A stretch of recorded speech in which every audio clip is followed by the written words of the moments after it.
자, 우리 함께 말씀 나누겠습니다. 출애굽기 2장 10절 말씀.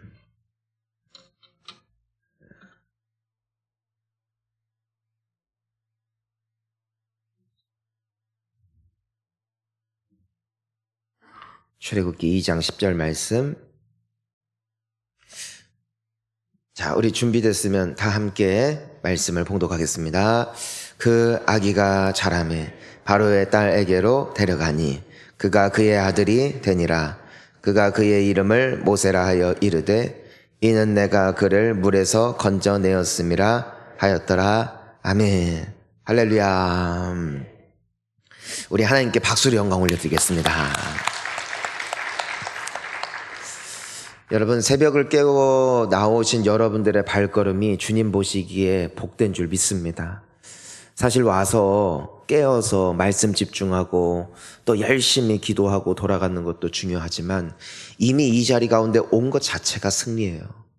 왜냐하면 주님은 그 자체를 기뻐하시거든요. 내가 평소에 새벽을 깨우지 못한다 할지라도 내가 그리고 평소에 안 일어나던 시간대니까 지금 여러분들 서로 얼굴 보지 마세요. 자, 저만 보세요.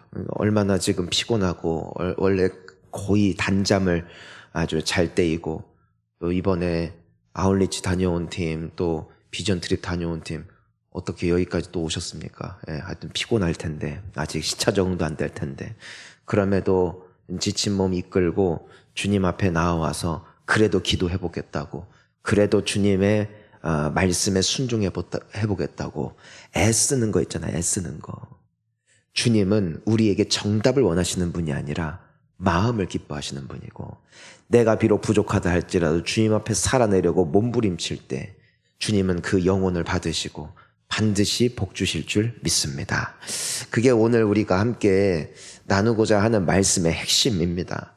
지금 이 말씀의 배경을 보노라면은 당시에 굉장히 좋지 않은 세상의 유행 같은 풍습이 만연해 있었는데 그것이 바로 무엇이었냐면은 딸이면 살려두고 아들이면 죽여라. 조금 아이러니하죠.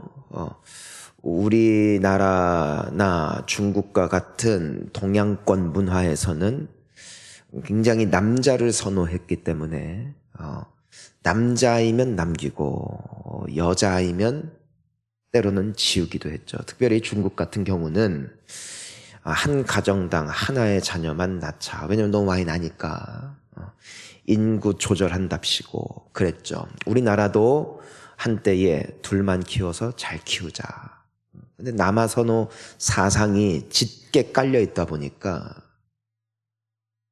의학기술이 발달하면서 딸이면 어떤 경우에는 굉장히 좋지 않은 선택을 하기도 했고요. 아들이면 남겨두고 또 어떤 가정들은 아들 낳을 때까지 자식 낳다가 굉장히 많은 자녀를 낳기도 하고 옛날 분들은 그냥 아이들을 많이 낳았어 그냥 그 정도가 아니라 아들을 갖고 싶었기 때문에 딸이 나오면은 더 아들 낳고 많을수록 좋다 해서 어찌 보면은 옛날 이야기라고 해서 우리는 좋은 때였다고 미화하곤 하지만 사실은 그 안에는 어두운 이면이 있는 것이죠.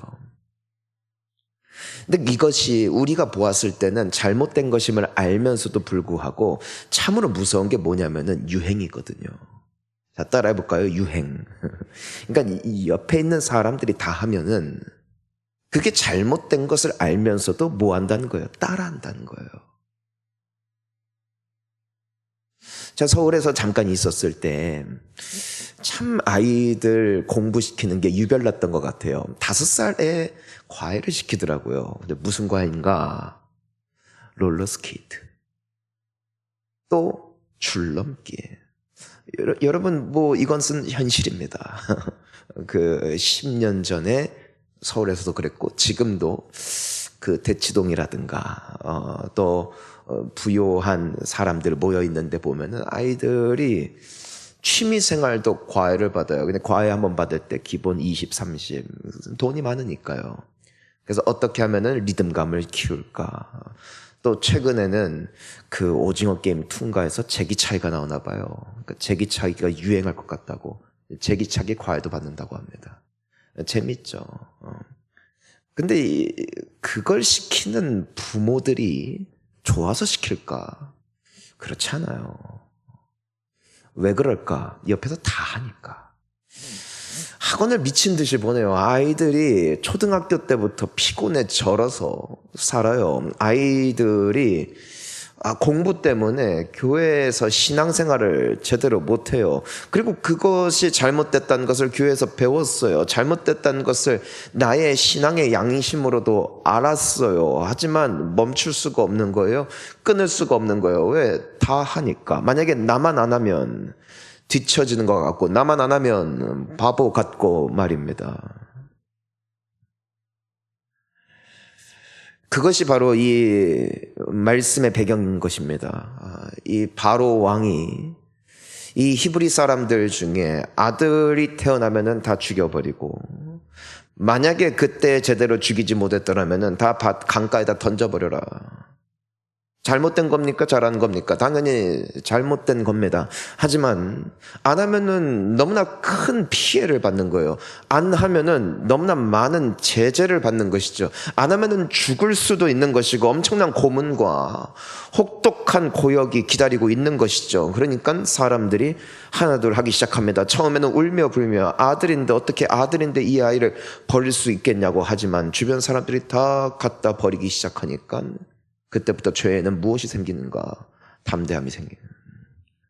잘못된 것을 알면서도 하는 것이죠. 오늘날 우리의 시대에도 이와 같이 나쁜 것인 줄 알면서도 악한 것인 줄 알면서도 유행처럼 번져 어느샌가 우리에게 습관으로 자리 잡은 너무나 많은 악한 습관들이 있는 것이죠. 가슴 말입니다. 뒷담화 혹은 불륜, 동성애. 언제부턴가 사람들이 그것에 대해서 처음에는 그토록 분개하며 잘못됐다고 소리 높여 외쳤지만 어느샌가 모든 사람들이 하니까 그것이 아무렇지도 않은 것 말입니다. 여러분, 우리가 하루의 시작을 깨워 주님 앞에 기도하는 것은 너무나 당연한 거 아니겠습니까? 하지만 유행은 언제나 무서운 거예요. 골방기도, 홀로 서는 주님 앞의 신앙생활, 너무나 좋은 말이죠. 하지만 그것을 빌미로 어느 누구도 보지 않는다 하여 어느샌가 믿음이 무너지는 너무나 많은 신앙인들이 있다는 것이고, 그로 말미암아 믿음이 무너질 때가 많이 있다라는 것입니다. 모든 사람들이 한다 하여 그것이 정답은 아니에요. 하지만 모든 사람들이 하면 그것이 정답인 것 같아요. 따라서 멸망으로 이끄는 길은 항상 넓고 생명과 진리로 이끄는 길은 항상 좁다라고 말씀하신 이유가 바로 여기에 있는 것이죠. 많은 사람들이 지나가기 때문에 큰 문인 것이에요. 너무나 큰 문이고 큰 길이기 때문에 마치 그 길이 정답인 것 같은 거예요. 마치 이 배경에서 모든 사람들이 아들이 태어나면 죽였던 것과 같이 말이죠. 하지만 좁은 문, 좁은 길이 있다는 것입니다. 그 길은 생명의 길, 그 길은 축복의 길, 그 길이 우리를 살리는 길, 그 길이 바로 진리의 길, 주님이 말씀하신 길을 걸어가는 것, 그것이 우리에게 소망이 되는 줄 믿습니다. 그러니까 우리가 이 아침을 깨우는 것이죠, 이번 주에. 좁은 길이지만, 피곤하지만, 오늘 여러분은 또 출근을 하겠지만, 또한 여러분은 오늘 자녀들과 열심히 살아내야 되겠지만 피곤을 무릅쓰고 이 자리 가운데 나온 것, 이것이 우리를 살린다는 것이죠.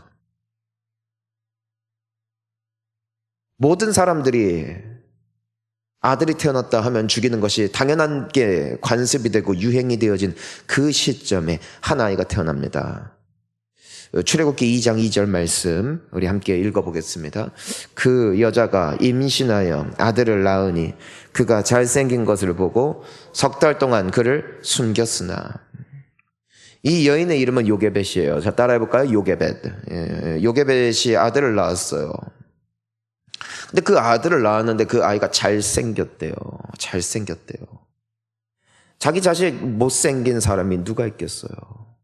근데 여기서 잘생겼다는 것은 성경적인 표현 그대로 말했을 때 보기에 좋았더라.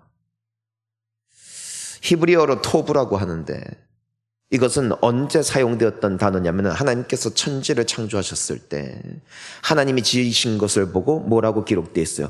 보시기에 좋았더라. 왜 보시기에 좋았어요? 그 지으신 게 너무나 아름다운 하나님의 작품. 그리고 하나님께서 지으신 그 사람들, 하나님의 형상을 따라 빚어진 그 인간을 보면서 하나님 보시기에 너무나 아름다운 것이죠. 하나님의 마음은 벅차오르는 것이죠. 그 인생을 통하여. 그리고 그들을 위해서 창조한 모든 천지 만물을 바라보며 이를 통해 펼쳐져 나갈 하나님의 원대하고 장엄하고 아름다운 꿈을 그리시며 그분 보시기에 너무나 좋았던 것이죠. 그것이 바로 이 표현이에요. 아들을 낳았는데 보기에 너무 좋았다. 즉 단순히 내 새끼니까 귀하다라는 표현이 아니라 그 아이를 보며 누구의 꿈을 기억했다. 하나님의 꿈을 기억했다. 다른 사람들은 아무 생각 없이 아이가 남자애이면은 갖다 버리세요 하고 있는 그 시점 속에서도 이 요게벳이라는 여인은 무엇으로 반응했던 것일까요? 믿음으로 반응했다. 이 아이는 주님이 주셨다. 이 아이를 만드신 이가 하나님이시다. 세상에 우연이란 없고 하나님의 존귀한 자녀다. 그러니까 다른 모든 사람들이 갖다 버린다 할지라도 나는 어떻게 하겠다. 이 아이를 내가 할 수 있는 한 최선을 다해서 하나님이 주신 이 귀한 생명을, 하나님이 주신 이 아름다운 선물을, 그리고 하나님께서 펼쳐나가실 이 아름다운 꿈의 아이를 내가 지켜야겠다. 그것이 이 요게벳의 결단. 그래서 이 아이를 숨겼다는 것이죠. 여러분, 이것이 좁은 길이에요. 모두가 가는 길을 가는 것이 아니라, 남들이 한다고 그대로 따르는 것이 아니라 누구를 의식하는 것, 하나님을 의식하는 것. 이것이 믿음입니다. 사랑하는 성도님 여러분, 믿음으로 사시기를 축복합니다. 그래서 히브리서 11장 23절을 보니까 이 사건을 이렇게 기록하죠. 읽습니다. 믿음으로 모세가 낳았을 때에 그 부모가 아름다운 아이임을 보고 석 달 동안 숨겨 왕의 명령을 무서워하지 아니하였으며. 자, 따라하겠습니다. 믿음으로. 그러니까 믿음으로 이 아이를 봤대요. 믿음으로. 하나님이 이 아이를 보내신 이유가 있을 거야. 하나님이 이 생명을 나에게 주신 이유가 있을 거야. 하나님이 하실 일이 있을 거야. 왜냐하면 이것이 그녀가 어려서부터 배웠던 신앙 고백이었기 때문이죠. 남들은 신앙 고백을 성경 말씀으로 하나의 종교로 받아들였지만 이 여인에게 있어서는 믿음이었던 것이죠. 그러니까 믿음으로 반응하는 것이죠. 마치 다윗이 그 골리앗과 싸울 때 말입니다. 그 이스라엘 모든 군대 사람들 어려서부터 말씀을 배우고 토라를 외우고 그리고 하나님의 전지전능하심을 다 알았음에도 불구하고 그 거대한 거인 앞에 두려움에 떨고 있었어요. 사울 왕조차도 두려움에 떨고 있었죠. 하지만 오직 한 사람만이 믿음으로 반응하죠. 그것이 다윗 아니었습니까? 너는 칼과 단창으로 내게 나아오거니와 나는 만군의 여호와의 이름으로 너에게 가노라 하고 담대히 맞서 싸우죠. 이것이 믿음이었죠.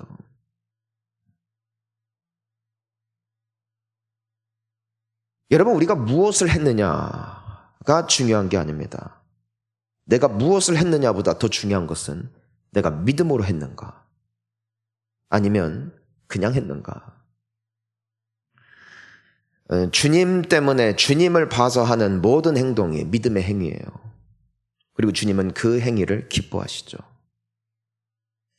석 달 동안 이 아이를 몰래 숨겼는데 아이가 자라면서 목소리가 우렁차지니까 더 이상 숨길 수가 없게 됐어요. 그래서 역청을 바른 갈대 상자에 이 아이를 넣고 띄워 보내죠. 차마 이 아이를 내 손으로 없앨 수가 없는 거예요. 하지만 그 갈대 상자의 아이를 띄어 보낼 때 그녀의 마음에는 한 가지 기도밖에 없는 것이죠. 하나님, 당신의 손에 이 아이를 맡깁니다. 나는 내 손으로 이 아이를 더 이상 책임질 수 없지만 당신의 손에 이 아이를 맡깁니다. 이게 믿음이었어요. 여러분, 우리가 기도해야 되는 이유가 여기 있죠. 자, 따라하겠습니다. 하나님, 당신의 손에 나의 자녀를, 나의 삶을 맡겨드립니다. 이게 기도입니다. 사실 어떤 일이 일어날지는 아무도 알 수 없었어요. 하지만 그녀의 이 모든 행동은 하나님을 전적으로 신뢰함으로 했던 모든 행동이었죠. 여러분, 주님을 신뢰함으로 내리는 모든 결단을 주님이 받으십니다. 이 갈대 상자는 나일강을 따라 흘러가기 시작했어요. 그런데 누가 발견하는가? 바로의 딸. 근데 이 바로의 딸은 이 아이를 보자마자 히브리 사람의 아기임을 알았습니다. 아버지의 엄청난 명령이 있었다는 것을 알고 있었고, 모든 사람들이 이 남자아이들을 죽여야 됨도 알고 있었습니다. 그리고 만약에 이 여인이 이 아이를 품는다면은 이것은 반역이요. 또 그녀의 삶에, 그녀의 커리어에, 그녀의 미래에 있어서 어떠한 유익도 가져다 주지 못한다는 것은 상식 중에 지극히 상식이었습니다. 근데 출애굽기 2장 6절을 보니까 그 아기를 발견한 여인의 반응이 나오는데 함께 읽어보겠습니다. 열고 그 아기를 보니 아기가 우는지라 그가 그를 불쌍히 여겨 이르되 이는 히브리 사람의 아기로다. 자, 따라하겠습니다. 그를 불쌍히 여겨. 그러니까 이 아이를 보고 상식적인 머리가 돌아간 게 아니라 무엇이 생겼다? 연민이 느껴졌다. 마음을 열기도 하시고 닫기도 하시고 마음을 부드럽게도 하시고 강팍하게도 하시는 하나님 말입니다. 그분이 이 바로의 딸의 마음을 어떻게 하셨다? 부드럽게 하셨다. 이 아이를 볼 때 긍휼히 여길 수 있는 마음을 주셨다. 여러분, 주님 앞에 믿음으로 반응하면 나머지는 주님이 책임지세요.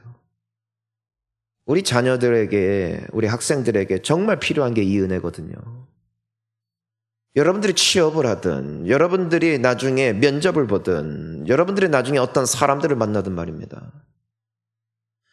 그리고 성도님 여러분, 우리가 어떤 사업을 하든, 어떤 계획을 하든, 또 어떤 생각을 갖고 있든지 말입니다. 결국 우리는 누구를 상대하면서 하는가? 사람들을 상대하면서 하는 것 아니겠습니까? 하지만 주님께서 그들의 마음 가운데 긍휼의 마음을 주시고 그들의 마음 가운데 좋은 인상을 갖게 하시고 그들의 마음 가운데 호의적인 마음을 주신다면 우리의 일은 잘 될 것입니다.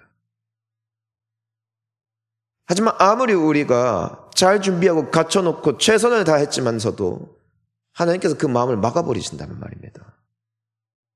우리가 무슨 열심을 낸다 한들 어찌 그 인생이 열릴 수 있겠냐는 것이에요.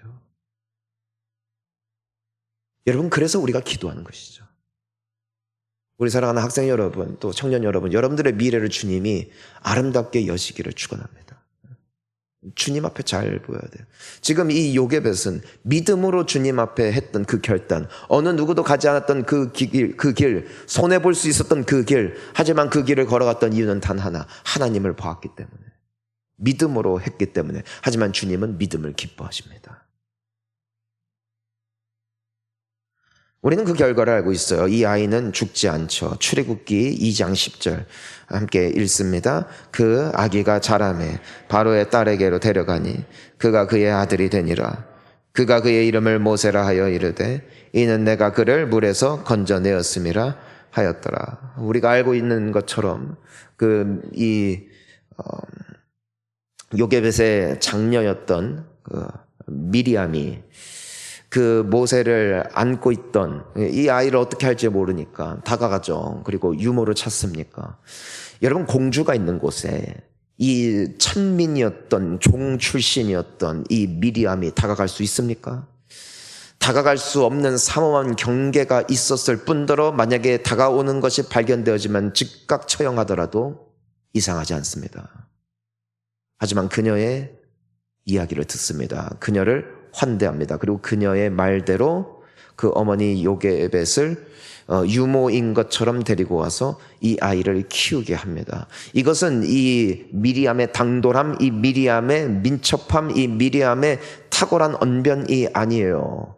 하나님이 지켜주시고 하나님이 보호하시고 하나님이 그 일을 성사케 하사 아이를 살리시고 훗날 위대한 지도자 모세로 크게 하시는 하나님의 선대하심은 한 여인의 작은 믿음의 결단, 남들이 가지 않는 길, 하지만 주님이 기뻐하시는 길을 걸어갔던 그 여인의 용기로부터 시작됐다는 것이에요. 여러분, 이 동일하신 하나님이 우리와 함께 하시는 줄 믿습니다. 남들이 간다 하여 그 길을 가지 마십시오. 편하다 하여 그 길을 가지 마십시오. 주님 앞에 믿음으로 사십시오. 믿음으로 기도하십시오. 마지막으로 잠언 3장 5절과 6절 읽고 말씀을 마칩니다. 읽습니다. 너는 마음을 다하여 여호와를 신뢰하고 내 명철을 의지하지 말라. 너는 범사의 그를 인정하라. 그리하면 내 길을 지도하시리라. 아멘. 하나님을 인정하고 하나님이 기뻐하시는 길을 선택하고 나아가면 그리하면 너의 길을 지도하시리라. 이것을 원어 그대로 보면은요, 너의 길을 곧게 하시리라. 구부러진 너의 길을 반듯하게 일직선으로 뚫어주실 것이다. 언제요? 범사의 그를 인정하고 그분 앞에 살아가고 믿음으로 반응할 때 여러분들의 삶이 또 올 한 해가 또한 이와 같이 될 줄 믿습니다. 믿음으로 승리하는 우리 모두가 될 수 있기를, 또 그 믿음이 회복되는 이 새벽이 될 수 있기를 주의 이름으로 축원합니다. 우리 이 시간 함께